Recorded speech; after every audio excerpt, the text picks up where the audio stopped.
Hi everybody, my name is Debbie Swigert and I'm a member of the session at Christ Our Anchor Presbyterian Church.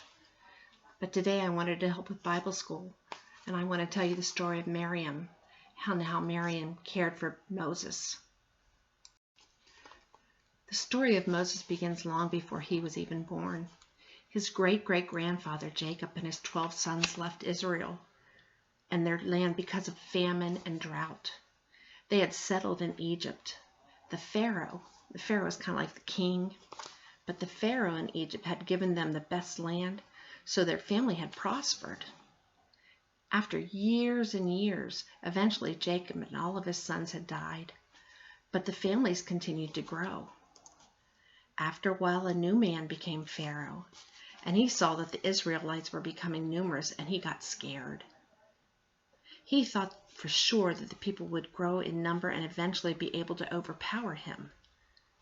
So he came up with an evil plan. Pharaoh's evil plan was to have all the Hebrew baby boys killed. If there were no baby boys, they wouldn't grow into strong men and couldn't take over Egypt. That was Pharaoh's way of thinking anyway. But you know what?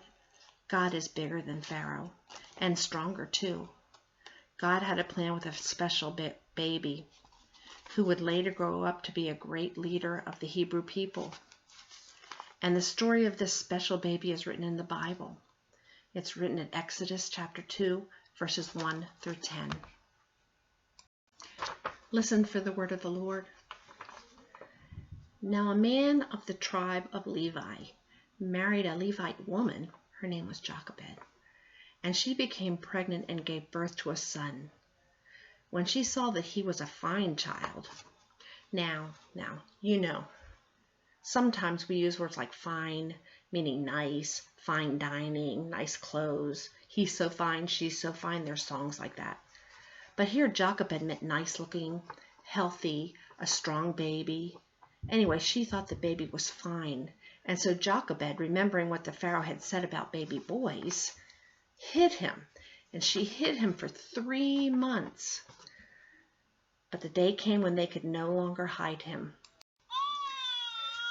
We all know when babies are hungry or mad about something, it's pretty hard to hide them. Babies can get really loud. So Moses' parents realized that they could not hide him forever.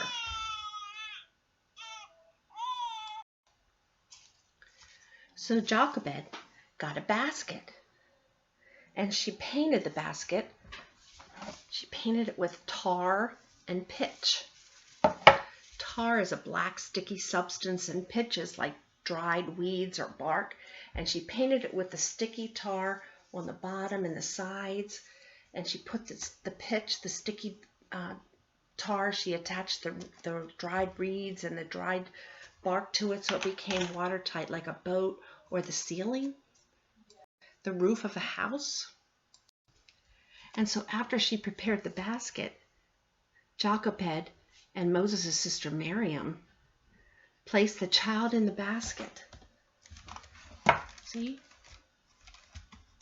And placed him among the reeds down along the river Nile.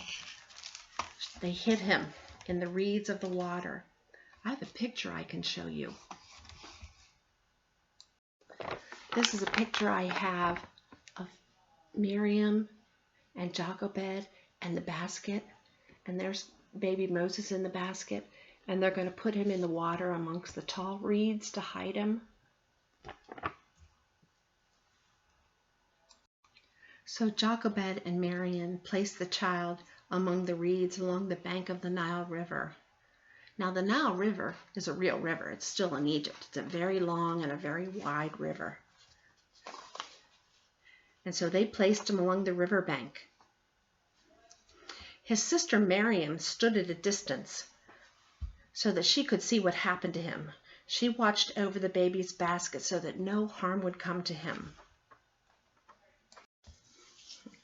Now, not too long after that, Pharaoh's daughter, Bithiah, went down to the Nile to bathe. And because she's a princess, she had helpers and guards, and her attendants were walking along the shore of the Nile. and they heard a baby crying. I have another picture I want to show you. This is a picture of Bithia and her helpers. See, there's Bithia and all her helpers. But look who's hiding in the reeds, like she stood at a distance in the reeds to watch Moses in his basket. There's Miriam watching over the baby.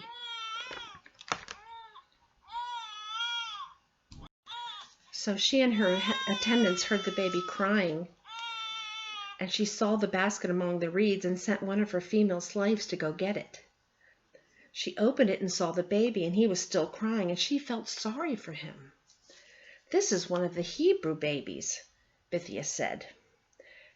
Then Moses' sister, Miriam, who had been hiding, like I said, in the reeds, she came out of the river, and she said to Pharaoh's daughter, "Shall I go get one of the Hebrew women to nurse the baby for you?"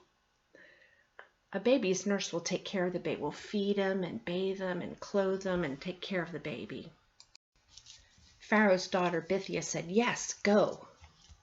So Miriam went and got the baby's mother.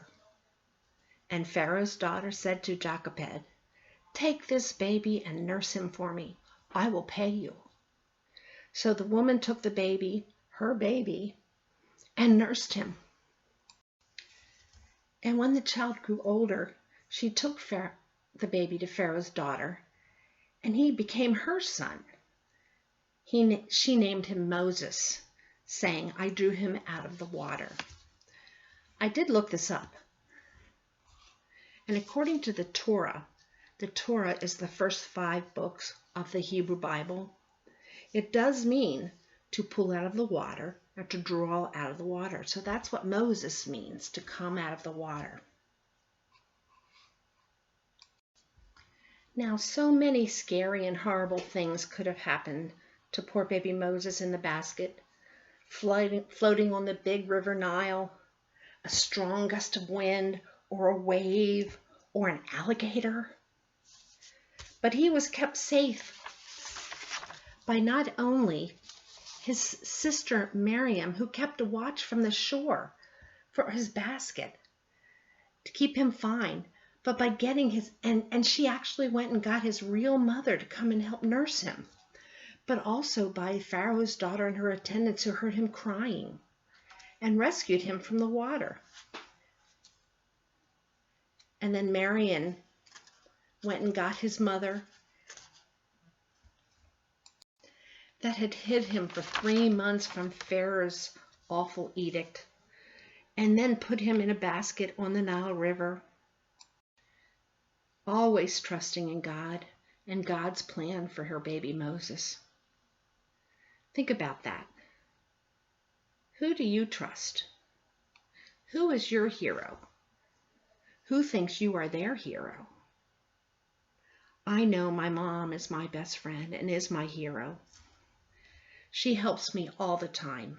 She even helps me when I don't know I need help. I also have 2 older brothers, and they too help me, even though I may not know that I need their help. You know, your mom or your dad or your relatives, your brothers, your sisters, your aunts, your uncles, they always love you and they always care for you. And if you ever needed anything, you know you could ask them. Just like Miriam loved Moses and watched out for him from the shore, making sure that he was safe, making sure that his real mother came to take care of him.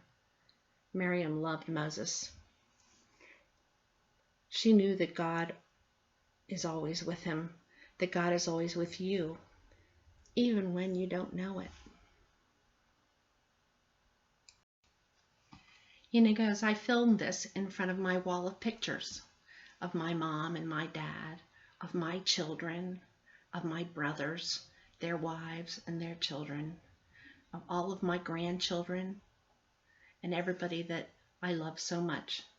And it is because of God and God's love that I have a nice, strong, healthy family. And you have the same. I wish you a good day. Enjoy your family.